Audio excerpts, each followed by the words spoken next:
Hey guys, Lon from the ECOM Zone, and I'm back with another video. Sorry for taking a little break. I was spending more time with my business, and I also went on a fishing trip.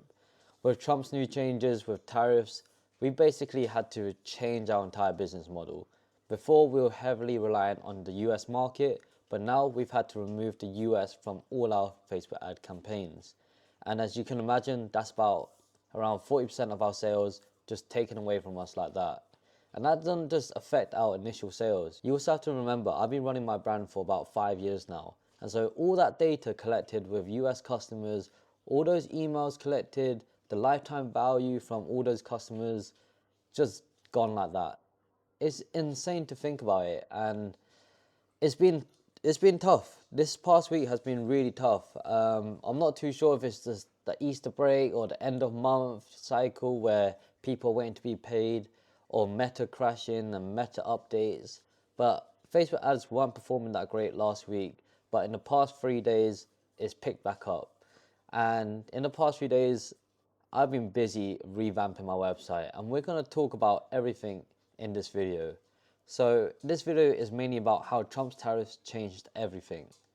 So what we'll be discussing: the de minimis tariffs, the effect on the US economy, changes to AliExpress because they've released massive changes to the US, what this means to dropshippers, why I've been inactive, and last but not least, my Facebook ad strategy. So the current de minimis tariff still remains at 120% for any parcels under $800 because Trump removed the de minimis exemption on China. Or we may have to pay $100 duty per postal item. Now, I'm not too sure if the customer's going to pay this or if we're going to pay this, but AliExpress has been charging 150% at checkout now for any US customers or US orders. But this only applies to AliExpress suppliers that are shipping from China, so it really depends on where that parcel is coming from. But 90% of suppliers on AliExpress are in China, so you expect that 90% of products on AliExpress will have this 150% tariff fee. And on June 1st, Trump is planning to increase the per postal item duty to $200 per parcel. And this applies to any parcel under $800 of value coming from China into the US.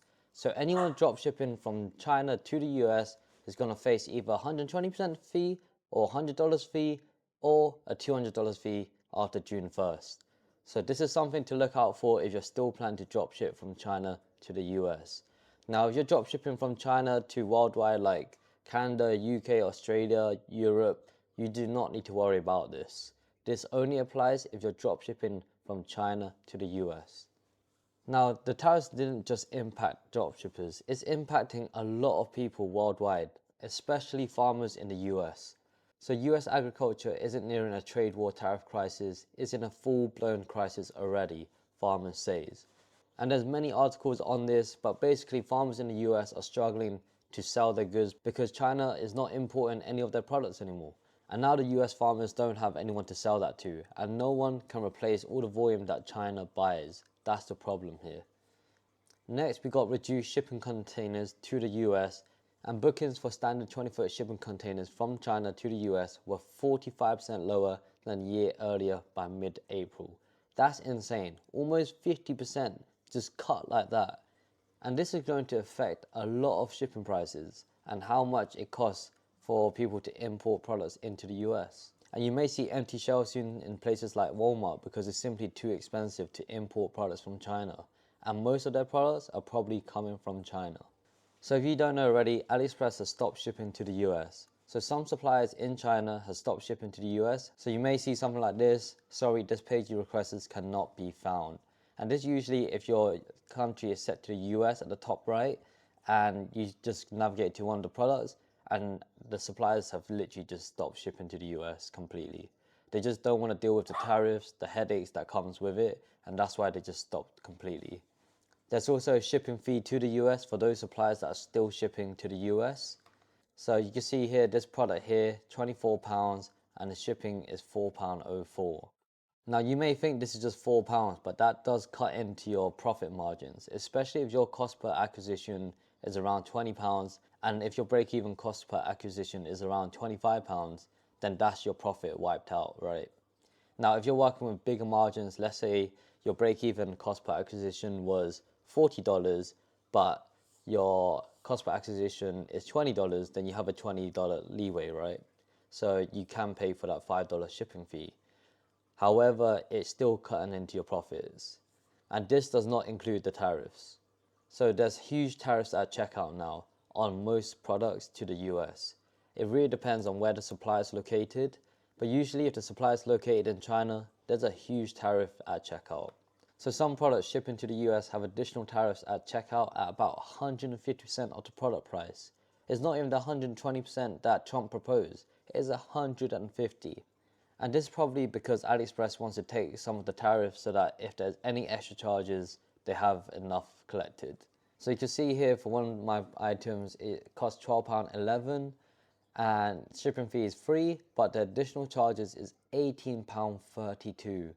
That is insane, guys. So you can see here, if you hover over the question mark on additional charges, you can see there's a sales tax to the US, but there's also this import charge now. So £17.87 is about 150% of £12. And if you think about it, guys, that's literally all your profit is taken. You cannot continue selling to the US with these tariffs in place. It's just impossible. And even China made this announcements themselves. They were like, there's no point increasing tariffs anymore in the US because once you pass a certain point, it becomes impossible to import and export those products. So what does this mean for dropshippers? It's impossible to continue selling to the US unless you find suppliers in the US to work with. And that's very, very difficult. Now, I know there's a few suppliers on AliExpress that are located in the US, but let's say you do work with them and you do fulfill orders with your US suppliers, you will need to find alternative suppliers to ship worldwide if you want to sell to other countries. So let's just say you're using a US supplier to ship to your US customers, right? That works fine. However, you can't use those US suppliers to ship to UK or Australia because the shipping fee will be too costly. So you'll need to find alternative suppliers on AliExpress to ship to those other countries and preferably from China so that you can ship worldwide from China at an affordable rate. And on DSers, you can actually link different suppliers within the mapping section for each product. So you can have two different suppliers for the same product, one for the US and one for other countries. Is in the advanced tab on DSers. I've removed the United States from all my Facebook ads completely, and honestly I suggest you guys do too if you're dropshipping from China to the US because it's honestly too expensive to sell to the US now. I've also created new Facebook ads focused on other countries like UK, Europe, Australia, Canada, etc. I've also added a translation app to my website for European countries, and I use the G-Translate Shop Translator app on Shopify. Now there's a bunch of other apps out there, but I believe this one's one of the better ones and it's also free to use. There is paid plans, but I believe the free plan is all you need. I've also updated my shipping settings. So I charge a tiered shipping fee at checkout for US customers, and this is how it looks. So I got US only in this zone here, and you can see here track shipping plus tariff, estimated 5 to 20 business days, and this is on orders from £0 to £50, and there's £80 tariff there. Now if someone places an order for £50 to £100, there's £120 tariff, etc., and it just keeps going up. And this is basically just to deter anyone who wants to buy, but if they still want to buy, then they can pay that extra tariff. So next up, I've actually updated my market settings for the US, and I've increased my prices to the US by 20% within the market section on Shopify. And you can see here that the USD price increased by 20%. And you can do this within the Shopify settings. So just navigate to settings, markets, find the US, and then change the product and pricing. There's also going to be a massive sampling issue if you're located in the US. So dropshippers in the US will not be able to sample products if their suppliers are shipping from China, since they cannot place any orders on AliExpress to the US. So if you're from the US, and most of you guys are from the US, you will struggle to sample. It's actually a big problem because if you don't sample your products, you're going to increase the risk of poor quality products being sold to your customers, and then that's going to increase your return rate. You're going to have more refunds and you're going to have more chargebacks, and that's not fun to deal with. So when you make a sale, you don't actually make the sale until your customer is happy. You also have to rely on reliable suppliers to source high quality products. And you can also request for images and videos of products from your suppliers if you can't order samples. And this is a good way anyways if you are sampling already, because you could just ask for more images and videos for more products, because you're not going to sample all your products, you're only going to sample a few. And do not solely rely on AliExpress reviews, as I made this mistake once with golden cutlery. We basically scaled these golden cutleries like 3 years ago, and we just relied on the reviews. So you can see here the reviews was 246 reviews, 4.9 stars. But back then it was about 1,000 plus reviews at 4.9 stars, and we read through them and we thought, okay, we could sell this, right? And we started scaling it with Facebook ads. But the problem was, once our customers started receiving them, the material was actually flaking off the cutlery. And that's a hazard, right? So we've actually had to refund a lot of our customers because a lot of them did show signs of the material basically flaking off. So as you guys know, I haven't really been posting recently, and this is why I've been inactive.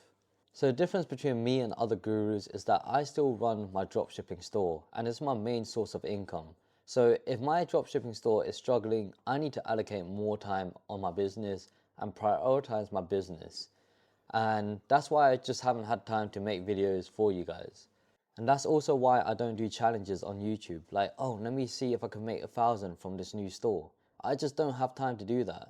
And that's the difference between me and other gurus, and how you know that I'm still in the game and still running ads and basically running my store, unlike other people who rely on their courses, their paid groups and stuff like that. So over the past week, I've been revamping my store to increase CVR, which is conversion rate, and AOV, which is average order value, because you can always increase this no matter what. I've changed my Shopify theme back to the Dawn theme due to limitations from my previous paid theme. So I used my paid theme for about 2 to 3 years now, and there were so many limitations because they were just not updating it enough for me to keep updating my website. So my website actually looked the same for quite a while. The only difference was that we were uploading a lot of products, and so the homepage would change, but the product page was very basic. It was just the product images and a description. And then because of this, I had to edit over 2,000 product descriptions because I basically hard coded some tabs in, so you could basically click on like the shipping information and FAQs. And that was all hard coded into the product descriptions with HTML and CSS. And so I had to go through all those product descriptions with my partner and remove that. So lesson learned, don't hard code anything where you have to make changes in the future. I've also built unique product templates for each category on my store. So if you don't know what this is, basically on the product page, you have your image, you have your product title, pricing, and your description, right, as a basic template. But what you want to do is actually customize that template for each category on your store. So for example, on the Morvace website, they have all these categories, right? They got polo shirts, t-shirts, shirts, knitwears, hoodies, etc.